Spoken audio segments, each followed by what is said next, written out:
Hi, we're Team ME63. I'm Conrad. I'm Graham. I'm Zach.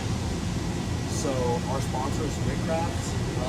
This is our design so far. So we're welding a part for a Pratt Whitney part. It pairs with this fixture here.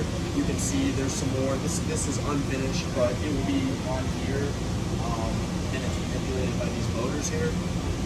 So if we look at the machine, we can see how the movement of the machine works. Zach's going to turn it on. And you can see there's 3 motors here right now. We have one here, which rotates this up here, which will rotate the fixture. And if you come to the back here, you can see this motor moves this whole part forward and backwards, which allows the fixture to move forward and backwards. And we have our last motor up here, which is on this dowel that will move this fixture up and down, which will have the welding head attached to it. So on the powering the motors, we have our, and controlling our motors, we have our PLC system set up in here with its power supply. Each motor, we have 4 motors in total. One of them is not hooked up yet, but each motor has its own driver card that's going to be controlling. Each of them has its brain. On top of that, for our welder, once the welder's finished, we're going to be hooking it up through the PLC. And this relay will turn the welder on and off as we need it, as the part's being welded. We're going to be controlling this machine from the outside. We have a little touchscreen that we're setting up, along with our e-stop and our on-off switch. If you look across the machine, we have a bunch of brackets that come standard with 80/20, and we also have brackets that are orange around here.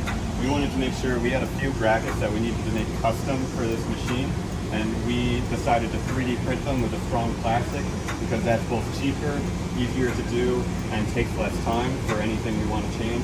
So you can see the many instances where we used it to save on cost and budget and things like that. And we still had to make some fixtures such as this and some of these metal parts here that had to be machined out of metal because of the structural reasons.